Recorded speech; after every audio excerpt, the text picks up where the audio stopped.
Hello everyone, कैसे हैं आप सभी। आशा करती हूँ अच्छे होंगे और खूब मन लगा के पढ़ाई कर रहे होंगे। तो देखिए, सीधी सी बात है कि मन लगा के पढ़ाई करिए, ये आपके जीवन के लिए ही अच्छा है। क्योंकि कुछ गलतियां ऐसी होती हैं जो लोग करते हैं, जैसे कि मैंने कुछ महसूस किया कि हाँ, ये चीज़ पहले करनी चाहिए थी, और जो अनुभव हुआ मैं आप लोगों के साथ शेयर करती हूँ। कुल मिला के कहने का मतलब ये है कि सब कुछ छोड़ के आपको पढ़ने की ज़रूरत है। जैसे मेरे पास क्वेश्चन आते हैं कि मैं उसकी वजह से परेशान हूँ, पड़ोसियों की वजह से परेशान हूँ, रिश्तेदारों की वजह से परेशान हूँ। तो ये तो आए दिन मैं अपने वीडियोज़ में बोलती रहती हूँ कि आप परेशान तो रहेंगे ही, समाज है, आप समाज में रहेंगे तो बहुत सारे लोगों को फेस करना पड़ेगा। लेकिन समझदारी किसमें है? पर देखिए, परेशान कोई नहीं किसी को करता है, न कर सकता है। परेशान हम लोग खुद होना चाहते हैं, तभी होते हैं। बस जैसे क्या है ना कि उनकी बातों को ज़्यादा इंपॉर्टेंस देना। आपको ये नहीं पता होता है कि समय कितना कम है। मेरे पास 24 घंटे का समय है, जीवन कितना जल्दी-जल्दी निकल रहा है। मेरी इतनी एज हो गई है, जो पारिवारिक ज़िम्मेदारियाँ हैं वो सारी चीज़ें हैं। माँ-बाप को देखिए, अपने बच्चों को देखिए, अपने आप को देखिए। जब अपने इर्द-गिर्द जो चीज़ें हैं जो आपसे रिलेटेड है, उन पे फ़ोकस करेंगे ना, थोड़ा इमोशनली अपने आप से अटैच रहेंगे, अपने बच्चों से अटैच रहेंगे, सोचेंगे कि मुझे कुछ करना है, तो फिर ऐसे फालतू के लोग जो होते हैं उनकी बातों पे आप ध्यान नहीं देंगे। और अगर हमारे पास पर्याप्त टाइम है, हम वैल्यू नहीं समझ रहे हैं अपने 24 घंटे का, तो फिर हम इन लोगों की बातों का महत्व देते हैं, बातों को महत्व देते हैं कि उसने ये कह दिया, उसने ये कहा। भाई, इन लोगों का तो काम है कहना, वो अपना काम बखूबी निभा रहे हैं। आपका क्या काम है? आप बखूबी नहीं निभा रहे हैं। तो समय रहते संभल जाइए, क्योंकि कुछ मतलब समय के बाद, साल क्या कहें, हाँ साल समझिए, कुछ समय के ही बाद आपको ऐसा एहसास होगा ना, काश मैं ये कर लेता, काश मैं वो कर लेता। अभी जैसे रील्स देख के टाइम बर्बाद कर रहे हैं, वीडियोस देख के कर रहे हैं, लोगों की बातों को सुन के कोई थोड़ा सा बात बोल दे रहा है तो कई दिनों तक लेके उसी की चर्चा कर रहा है, नहीं कर रहे हैं तो आपके मन में वो चीजें चल रही हैं। तो ये सारी चीजें जो है ना, ये कहीं ना कहीं से हमारी ही गलती है। तो इससे हटिए। अगर आप वाकई में चाहते हैं सफल होना, तो इन चीज़ों से हटिए, अपने आप पर फोकस करिए। आप खुद सोचिए कि कुछ साल के बाद क्या होगा आपकी ज़िंदगी में। क्या ये जो लोग हैं आपके इर्द-गिर्द, या नाते रिश्तेदार की बात की जाए, तो क्या ये लोग रहेंगे? क्या अभी तो आपके बनने बिगड़ने की बात अलग है। अभी ही ये लोग इतना ज़्यादा आपको बोल रहे हैं या कुछ कह रहे हैं, तो बाद में क्या करेंगे? क्या कभी इन लोगों की बातों को सोचने से आपको फ़ायदा है? तो अगर अच्छे से सोचेंगे तो आपको लगेगा कि कुछ नहीं, बेमतलब की बातें हैं। तो अभी भी समय है, फोकस करिए, 24 घंटे का समय है, जीवन निकल रहा है।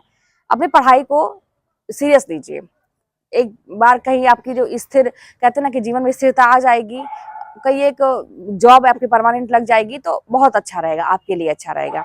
और मेरे पास जो कमेंट ये आते हैं, बहुत सारे कमेंट, देखिए कमेंट मैं सबके रीड करती हूँ। टाइम मिलता है तो मैं लाइक कर देती हूँ और रिप्लाई नहीं कर पाती टाइम की वजह से, लेकिन कमेंट में सबके रीड करती हूँ। जैसे बहुत सारे लोग दुविधा में रहते हैं, क्या करें। जैसे पुलिस वाली भर्ती वाला मैंने पढ़ा था कि उसमें दौड़ना भी रहता है, पढ़ना भी रहता है, क्या करें, दोनों एक साथ करें या।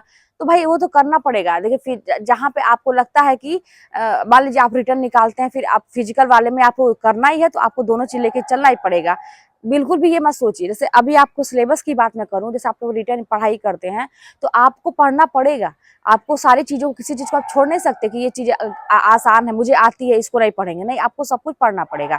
हाँ, जो चीज आपको बहुत ज्यादा लगता है कि कठिन है, तो उसको आपको बहुत ज्यादा उस पर फोकस करना पड़ेगा। बस यही चीज है, उसको ज्यादा करना पड़ेगा। जो चीज आती है उसको भी लेकिन लेके चलना पड़ेगा, तो सब कुछ मैनेज करना पड़ेगा। फिर दुविधा ये है कि टीजीटी करें कि एक था यूपी पीसीएस का, हाँ पीसीएस का लास्ट अटेम्प्ट है, जो भी है। जैसे मान लीजिए आपके पास 2 वैकेंसी आपको सामने दिख रही हैं, आपने फॉर्म डाला, किस पे फोकस करें। आप एक चीज बताइए, आप जरा अकेले में बैठिए और अपनी अंतरात्मा सोचिए, क्या चीज आपके लिए इजी, क्या आपके लिए पड़ेगा, क्या सही रहेगा, क्या एक उस चीज की तैयारी करेंगे तो आपको लगता है कि हाँ मेरा निकल जाएगा, या इस चीज का सिलेबस देखिए किस में आप कंफर्टेबल है, दिल आपका किस में कहता है कि आप कर सकते हैं। अपने आप से पूछिए। जैसे मैंने टीजीटी करने का डिसाइड क्यों किया, क्योंकि मैंने बहुत सारी चीजों को देखा। जैसे यूपी टेट सी टेट भी मेरा क्वालिफाई था, लेकिन मुझे एक चीज पता थी कि यहाँ पे एकेडमिक अगर मेरिट बनेगी तो वहाँ पे मेरा नहीं हो सिलेक्शन नहीं हो पाएगा, क्योंकि जनरल कैटेगरी और ऊपर से एवरेज मार्क्स मेरा नहीं हो सकता था। तो बहुत ज़्यादा सीटेट के बाद आपको तो पता ही है कि सुपर टेट करो, तो ये तो कितने सारे सब्जेक्ट, 14 सब्जेक्ट को लेके बहुत सारी चीज़ें थी। अब फिर मैंने टीजीटी को कंपेयर किया, तो इसमें यह था कि एक सब्जेक्ट है अपना, जो आपका स्पेशल सब्जेक्ट है, उस पर मेहनत कर दीजिए। पहले का जो एकेडमिक है उससे कोई मतलब नहीं है। अभी आप जितना मेहनत करेंगे उसी की मेरिट बनेगी। तो मुझे एक मौका लगा कि भाई अब तक मैंने जो गलतियां की थी, मैंने मन लगा के नहीं पढ़ाई की है, जो भी सीरियस नहीं लिया पढ़ाई को, अब से अगर मैं करूंगी, एक चांस भगवान ने दिया है तो मेरा हो सकता है। तो इस तरह से मैंने अपने आप से पूछा, फिर मैंने डिसाइड किया कि मैं टीजीटी करूंगी। पीजीटी मैंने नहीं भरा था, क्योंकि पीजीटी के लिए मेरा सब्जेक्ट दूसरा सोशल साइंस रहा था, सोशियोलॉजी से मैंने किया था। तो फिर मैंने सोचा कि एक में ही करें, क्योंकि दो चीज भाई मुझे भी जीरो से शुरुआत करनी थी। तो मैंने सब कुछ अपना डिसीजन लिया, किसी से मैंने नहीं पूछा, अपने माँ बाप से भी मैंने राय नहीं ली, क्योंकि इसके पहले कभी राय ही नहीं ली, इसलिए तो सब कुछ बाद में करना पड़ा। हिंदी के साथ संस्कृत नहीं लिया था ग्रेजुएशन में, बाद में संस्कृत किया। संस्कृत के लिए आप पूछते हैं कहाँ से करें, भाई जहाँ से आप ग्रेजुएशन किए रहते हैं वहीं से होता है। तो बहुत सारी चीजों को मैंने अनुभव किया है, गलतियां जो की है मैंने देखा है कि अगर ये चीज पहले एक सिस्टमेटिक ढंग से हो जाता तो आज पहले सब कुछ हो जाता। लेकिन चलिए ठीक है, कोई बात नहीं, समय से ही मिलता है। बस इतना है कि संतोष ये है कि चलो सक्सेस मिल गया, जो चीज जिस चीज में हाथ लगाए उसमें सफलता मिल गई, तो चलो ठीक है। तो आप लोग भी, मैं अपनी गलतियों से ही आप लोगों को बताती हूँ, तो आप लोग भी ये सीखिए कि बस क्या करना है अपनी लाइफ में, कैसे चीज़ों को मैनेज करना है। सब चीज़ों को सिस्टमेटिक ढंग से करिए, प्लान करिए कि घर के काम को कितना समय देना है, बाकी लोगों को कितना समय देना है, लोगों की बातों को महत्व क्यों दें हम। क्या ये लोग मेरे लिए आगे कर देंगे, क्या कभी आपके पास पैसे घटेंगे या कभी आप दुख तकलीफ में होंगे तो क्या ये लोग आएंगे आगे बढ़ के। आप खुद सोचिए क्या आपके लिए सही है, तो फिर इंपॉर्टेंस क्यों देना। तो समझदारी से काम करिए, बस यही एक चीज़ है जो आपके काम आएगी, बाकी कोई काम आने वाला नहीं है, क्योंकि मेरा अनुभव है।